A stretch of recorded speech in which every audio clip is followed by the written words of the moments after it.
Baik jamaah, nah ini memang bicara soal dosa-dosa yang bisa membinasakan wanita memang ini penting banget nih. Karena ada beberapa hal yang kita sering banget lalai, contohnya kayak tadi. Nah sekarang saya selanjutnya mau ke Ustadz Syam dulu nih. Ustadz Apalagi Afwan, nah tuh. ini katanya dosa selanjutnya yang bisa membinasakan wanita nih, nauzubillah min dzalik, katanya nih kita suka abai dalam kalau misalnya menjaga aurat di depan halayak umum gitu itu udah jelas. Nah ini katanya Heeh. ada menjaga aurat di dalam rumah tangga, bahkan yang misalnya yang bukan mahramnya. Nah ini kadang suka lalai nih orang nih. Baik, Nih jadi sebaiknya bismillahirrahmanirrahim. gimana nih kalau misalnya kita Mm-mm. menjaga aurat di dalam keluarga? Jadi siapa aja sih sebenarnya yang boleh lihat? Nah ini mohon penjelasannya Ustaz Syam, silakan. Baik, Guru Ustadz Maulana, Habib Utsman, Mas Mikdad, serta para alim ulama yang dimuliakan Allah Subhanahu wa taala.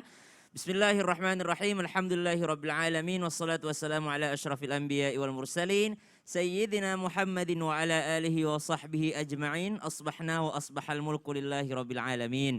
Subhanaka la ilma lana illa ma 'allamtana innaka antal alimul hakim. Rabbi shrah li sadri wa yassir li amri wahlul 'uqdatam min lisani yafqahu qawli. Amin amin ya Amin ya rabbal rabbal alamin. alamin. Yang pertama, bahwasanya dosa yang membinasakan tadi disebutkan bahwasanya kelalaian kita. Salah satu kelalaian seorang wanita adalah bentuk kelalaiannya terhadap menjaga auratnya. Kenapa terjadi demikian? Yang pertama karena tidak ada ilmunya. Ilmu apa? Dia nggak tahu sebenarnya yang mana yang mahram, yang mana tidak mahram. Dari kecil tumbuh kembang bersama dengan sepupunya. Umur sama, lahir cuma beda beberapa bulan, ke SD-nya bareng, SMP-nya bareng. Pas balik itu non mahram sepupu tuh.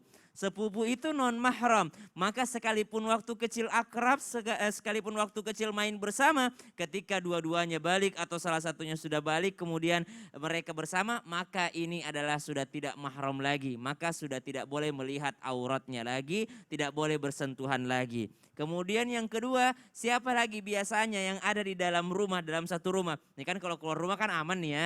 Udah Betul. tahu gitu, Kita keluar udah rumah tahu harus jelas pakai semuanya ya. hijab, Iya. keluar rumah harus nutupin pakai kaos kaki segala Betul. macam. Ini masalahnya dalam rumah nih. Biasanya Iya. dalam rumah ada siapa? Yang pertama tadi sepupu. Yang kedua, yang ada di dalam rumah yang non mahram ternyata yang biasanya ada adalah seorang ipar. Maka IPA. ipar itu adalah non mahram, sangat menjaga. Bagaimana menjaganya? Sama pakaiannya ketika keluar rumah dan berada dalam rumah. Karena pada intinya ketika kita keluar rumah kita menjaga aurat daripada non mahram. Sedangkan non mahram ini ada dalam rumah kita. Berarti pakaian yang kita pakai di dalam rumah sama dengan pakaian yang kita pakai keluar rumah. Intinya tidak terlihat daripada auratnya. Ulama berpendapat, perbedaan ulama, aurat wanita itu adalah seluruh tubuhnya kecuali wajah dan telapak tangannya termasuk daripada punggungnya. Ada sebagian daripada pendapat fikih mengatakan juga termasuk kakinya, telapak kaki sampai mata kakinya. Ada juga yang mengatakan pendapat fikih lainnya seluruh tubuhnya bahkan sekuku-kukunya itu adalah aurat wanita. Maka tidak boleh mengajak wanita makan di luar rumah. Maka subhanallah ini lebih ketat lagi nih. Tapi yang intinya Syafi'iyah seluruh tubuh kecuali wajah dan telapak tangannya. Maka dari itu Rasulullah Shallallahu Alaihi Wasallam sungguh-sungguh telah mengingatkan bahwasanya ipar itu adalah maut. Ipar itu adalah kematian. Artinya banyak orang terjerumus itu bukan dari dosa-dosa yang besar yang terjadi di luar rumah.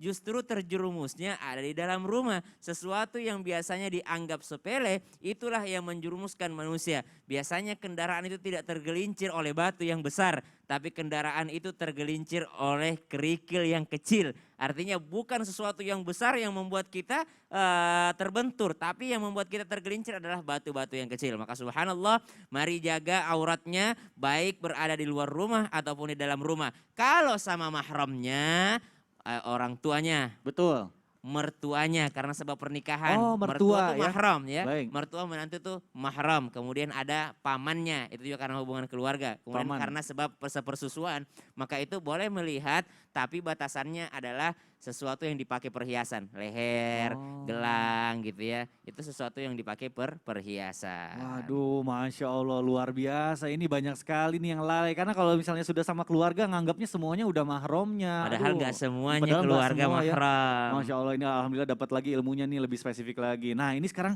ada hal yang mau saya tanyain nih. Saya mau ke Habib nih, Bib, Afwan Bib. Boleh. Saya pernah Apa dengar tuh? kan katanya kalau misalnya istri itu sebaiknya jangan dandan tuh keluar rumah aja. Katanya di rumah juga berdandan. Tapi juga ini katanya bisa menyebabkan dosa besar juga ini berdandan itu. Apa bikin wajah cantik itu. Nah ini saya pengen tahu nih maksudnya gimana Bib? Nah ini nih, wanita di rumah harus bisa tampil cantik sesuai dengan syariat ajaran agama Islam. Gimana tuh Mau Bib? tahu bagaimana caranya? Bib? Mau tahu? Mau dong, Mau tahu? mau Bib. Setelah yang satu ini. Waduh Masya Allah. Baik jamaah nanti kita akan jawab nih ya. Tadi pertanyaan saya belum dijawab sama Habib. Jadi nanti kita akan kembali lagi setelah yang satu ini. Tetap di Islam itu Indah. Jamaah oh jamaah. Alhamdulillah.